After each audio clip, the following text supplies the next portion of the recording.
दोस्तों नमस्कार, स्वागत है आपका अपनी यूट्यूब चैनल केयर रेमेडी में। दोस्तों आज का टॉपिक है कॉन्स्टिपेशन, मतलब पेट साफ ना होना। इंसान की सेहत के लिए अगर सबसे इम्पोर्टेंट, सबसे महत्वपूर्ण कोई चीज़ है तो उसका पेट है, उसका डाइजेस्टिव सिस्टम है। अक्सर आपने देखा होगा कि ज़्यादातर लोग अपने पेट से कॉन्स्टिपेशन से परेशान हैं, जिसके लिए हम तरह तरह के होम रेमेडीज और अपने डॉक्टर्स को दिखाते हैं, तब भी पेट की परेशानी से, पेट की समस्या से छुटकारा नहीं पाते हैं। तो आज का मेरा वीडियो इसी पर है कि कैसे कॉन्स्टिपेशन से छुटकारा पाया जाए और कैसे अपनी डाइजेस्टिव सिस्टम को मजबूत बनाया जाए। एक मेडिकल टर्म है गट हेल्थ, जिसे हम डाइजेस्टिव सिस्टम कहते हैं। डाइजेस्टिव सिस्टम हमारा मुंह से स्टार्ट होता है और एनस तक जाता है, मतलब पोटी के रास्ते तक जाता है। ये अंदरूनी तौर पर कुछ इस प्रकार से बना होता है, जो कोई भी हम खाने का आइटम खाते हैं उनको ये डाइजेस्ट करके उससे मिलने वाले न्यूट्रिशंस, प्रोटीन, विटामिन, माइक्रोन्यूट्रिएंट्स आदि को एब्जॉर्ब करके ब्लड में पहुंचाता है और वो ब्लड पूरे शरीर में पहुंचकर हर एक ऑर्गन्स को, हर एक हिस्से को न्यूट्रिशन प्रोड्यूस करता है, उसको एनर्जी प्रोड्यूस करता है और उसको ताकतवर बनाता है। तो इससे ये अंदाज़ा आपको लग गया होगा कि डाइजेस्टिव सिस्टम हमारे लिए कितना इम्पोर्टेंट है और कितना महत्वपूर्ण है हमारी बॉडी के लिए, जो इसको अंदरूनी तौर पर ताकतवर और मजबूत बनाता है शरीर को। ये सब चीज़ें होती कैसे हैं हमारी बॉडी के अंदर, उनके बारे में कुछ गट माइक्रोबियाम्स होते हैं जो हमारी बड़ी आंत में पाए जाते हैं। वो गट माइक्रोबियाम्स आपके बैक्टीरियल, वायरस, फंगस, पैरासाइट्स हो सकते हैं, जो हमारे शरीर के अंदर रहकर एक महत्वपूर्ण भूमिका निभाते हैं। अगर किसी कारणवश ये गट माइक्रोबियाम्स खराब हो जाएं, इनका बैलेंस बिगड़ जाए हमारे शरीर के अंदर, तो कॉन्स्टिपेशन के अलावा भी हम तमाम तरह की बीमारियों से घिरे रहते हैं। दोस्तों आज के टाइम पर हमें ये कोई नहीं बताता है, ना कहीं सिखाया जाता है कि हमें क्या खाना चाहिए, क्या नहीं खाना चाहिए। आज के टाइम पर हम अपने खान पान को लेकर, अपनी लाइफस्टाइल को लेकर बहुत परेशान रहते हैं और ना मालूम होने के कारण हम कुछ भी खा लेते हैं, जिसकी वजह से तमाम तरह की परेशानियों से हम घिरे रहते हैं, जो शुरुआत में छोटी रहती हैं और बाद में जाकर एक गंभीर बीमारी का रूप ले लेती हैं। जैसे जिनका कॉन्स्टिपेशन अगर रहता है तो उनको पेप्टिक अल्सर हो सकता है, पाइल्स हो सकता है और अल्सरेटिव कोलाइटिस हो सकती है, कैंसर तक हो सकता है, जिसको हम इग्नोर करते रहते हैं कि कॉन्स्टिपेशन मतलब कुछ नहीं, बस यही तो है कि पेट नहीं साफ हुआ कल हो जाएगा। ये हमारे गलत खान पान और गलत रहन सहन की वजह से होता है, जो एक दिन कैंसर का रूप ले लेता है।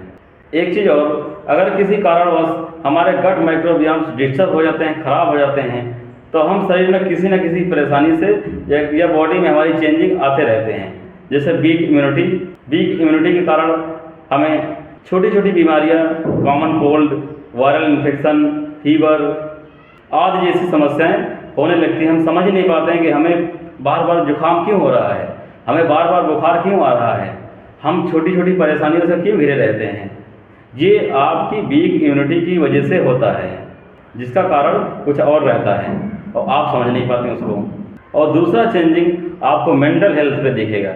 जी हाँ, ये बैक्टीरिया, वायरस, फंजाई, पैरासाइट्स जो हमारे गट माइक्रोबियाम हैं, इनके डिस्टर्ब होने से हमें एंजाइटी, डिप्रेशन, नींद ना आना, भूख न लगना, बेचैनी, मेंटल कन्फ्यूजन आदि जैसी समस्याएं रहती हैं इस गट माइक्रोबियाम के खराब होने से। और तीसरी चेंजिंग आपकी आती है ऑटो इम्यून डिसऑर्डर पे। वो ऑटो इम्यून डिसऑर्डर उसे कहते हैं जो आपकी बॉडी को खुद में खुद खाने लगता है। जैसे कुछ बीमारियां आ जाती हैं, एंट्रोकोलाइटिस, आईबीएस जैसी समस्या आने लगती हैं। और चौथा आपका देखा गया है चेंजिंग बॉडी में एंडोक्राइन डिसऑर्डर पे। एंडोक्राइन डिसऑर्डर में हार्मोन से रिलेटेड जुड़ी बीमारियां होने लगती हैं, जैसे टाइप 2 डायबिटीज मेलाइटिस, महिलाओं में पीसीओडी, पीसीओएस, ये ऐसी बीमारियां हैं जिनका रीजन हमें पता नहीं चलता कि हमें शुगर कहाँ से हो गया, हमें पॉलीसिस्ट ओवरी सिंड्रोम कहाँ से हो गई, हम इसके लिए अननोन रहते हैं। और रीजन आपका कॉन्स्टिपेशन। और एक बात बता दूँ आपको कि आपकी दिल की हेल्थ का रिलेशन इससे डायरेक्ट होता है। अगर किसी कारणवश माइक्रोबियाम्स खराब हो जाएं तो वहाँ पे आपकी जो हार्ट मसल्स हैं वो कमज़ोर हो जाती हैं, जिससे हार्ट अटैक के चांस बढ़ जाते हैं। शायद इसीलिए आज के टाइम पर अगर देखा जाए तो उम्र देखकर हार्ट अटैक नहीं आता और इसके केस दिन प्रतिदिन बढ़ते चले जा रहे हैं। और माइक्रोबियाम खराब हो जाने से आपकी बड़ी आंत का कैंसर हो सकता है। जी हाँ, डराने वाली बात नहीं है, बड़ी आंत का कैंसर हो सकता है इसके खराब होने से। तो इसलिए इस चीज़ को सीरियसली लीजिए, इसको समझिए कि कॉन्स्टिपेशन है क्या। तो अगर किसी को कॉन्स्टिपेशन है या नहीं है तो इसको कैसे हम पहचान पाएंगे, कैसे समझ पाएंगे कि हमें कॉन्स्टिपेशन की समस्या है। दोस्तों, पहला सिम्टम्स यही है आपका कि हमारा पेट साफ नहीं होगा। और दूसरा सिम्टम्स ये देखा गया है कि स्टूल पास होने में कठिनाई होगी, आपके पेट में दर्द होगा और क्रैम्प्स भी होंगे, ऐंठन होगी पेट के अंदर। नेक्स्ट सिम्टम यह है कि स्टूल सख्त हो जाएगा, सूखा होगा, पेट में गैस होगी, एसिडिटी की समस्या रहेगी, हार्ट बर्न होगा आपका, मुंह से बदबू आती है और मुंह के अंदर छाले तक पड़ जाते हैं। तो यही इसके कुछ खास सिम्टम्स हैं। वैसे तो सिम्टम्स बहुत सारे हैं इसको पहचानने के लिए कि कॉन्स्टिपेशन है या नहीं है। अगर है तो उसके लिए कोई होम रेमेडीज या कुछ मेडिसिन बताते हैं जिनको आप किसी डॉक्टर की सलाह से ले सकते हैं। लेकिन उससे पहले कुछ कारण बताते हैं कि किन कारणों की वजह से हमें कॉन्स्टिपेशन होता है। तो पहला कारण आपका यही है कि कम रेशेदार, कम फाइबर फूड वाले खाने को खाना, मैदे से बनी सामान, तेल की तली चीज़ें, ज़्यादा मिर्च मसाला यूज करना, पानी कम पीना।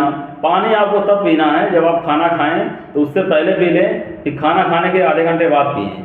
अगर हम लोग तुरंत पानी पीते हैं तो जो डाइजेस्टिव एंजाइम्स हैं हमारे न्यूट्रलाइज हो जाते हैं। इसकी वजह से खाना हमारी बॉडी में डाइजेस्ट सही से हो नहीं पाता है, और वो भी एक अलग का टॉपिक है, उसके बारे में हम अलग से आपको वीडियो बना के देंगे। अब यहाँ पे इसके कारण, इसके रीजन के बारे में बात करते हैं कि पानी अगर आप कम पिएंगे तब भी आपको कॉन्स्टिपेशन की समस्या रहती है। लंबे समय तक कोई पेन किलर यूज करते हैं, या आप किसी ऐसी बीमारी से परेशान हैं जो आपको बेड रेस्ट की ज़रूरत है, या आप बेड पर ही पड़े हैं, तब भी आपको कॉन्स्टिपेशन की समस्या बनी रहती है। अब आइए इसके ट्रीटमेंट के बारे में बात करते हैं। यहाँ पे ट्रीटमेंट आप किसी डॉक्टर के अंडर में लें तो ज़्यादा अच्छा है। दोस्तों, एलोपैथिक ट्रीटमेंट में बहुत सारी मेडिसिन हैं कॉन्स्टिपेशन के लिए, जिसमें से कुछ मेडिसिन है जिसके बारे में टेबलेट है डल्कोफ्लेक्स नाम से, जो किसी भी मेडिकल स्टोर पे आसानी से मिल जाती है, जिसका फार्मूला वेसेकोड्रिल्स है। ये एक प्रकार का लैक्सेटिव टेबलेट होती है जिसका यूज हम कॉन्स्टिपेशन के लिए करते हैं। अगर किसी को ज़्यादा कॉन्स्टिपेशन है तो वहाँ पे दो टेबलेट ले सकता है। अगर किसी को कम कॉन्स्टिपेशन रहता है, मतलब कभी कभी रहता है, तो एक टेबलेट रात में सोने से पहले गर्म पानी से दी जाती है। और एक सिरप आती है लैक्टोडोज होता है, इसकी मात्रा 20 से 30 ml तक गुनगुने पानी या नॉर्मल पानी से ली जाती है रात में सोने से पहले। और एक सोल्यूशन आता है लिक्विड पैराफिन का, जिसको भी हम रात में ही यूज करते हैं नॉर्मल पानी से 20 से 30 ml तक। एक चीज़ और है कॉन्स्टिपेशन में जो यूज होता है कैस्टर ऑयल, जो एक प्रकार की होम रेमेडी भी है, जो रात में सोने से पहले 1 या 2 चम्मच गुनगुने दूध के साथ लिया जाता है। इसका यूज 3 दिन तक लगातार करना है, उसके बाद अल्टरनेट करके 1 हफ्ते के बाद बंद कर देना है। फिर अगर आपको कॉन्स्टिपेशन की समस्या लगे तो इसको फिर ले सकते हैं। लेकिन बेहतर यही होगा कि अगर आपको बार बार कॉन्स्टिपेशन की समस्या है तो वहाँ पे आप अपने डॉक्टर को दिखाएं, जो गैस्ट्रो डॉक्टर आपका एंडोस्कोपी टेस्ट करेगा या उसको अपने फिजिकल एग्जामिनेशन से समझेगा कि आपको मेन प्रॉब्लम क्या है जिससे आपको बार बार कॉन्स्टिपेशन रहता है। तो ये थी एक बेहतरीन जानकारी कॉन्स्टिपेशन के बारे में। ठीक इसी प्रकार जानकारी के लिए आप प्लीज़ मेरे वीडियो को लाइक करें, चैनल को सब्सक्राइब करें, शेयर करें अपने दोस्तों में, और बेल आइकन जरूर दबाएं, जिससे आने वाला हर नोटिफिकेशन, हर नया वीडियो आप तक पहुँचे। तो मिलते हैं आपको नेक्स्ट वीडियो में, तब तक के लिए आप अपना ख्याल रखें, स्वस्थ रहें, मस्त रहें। जय हिंद।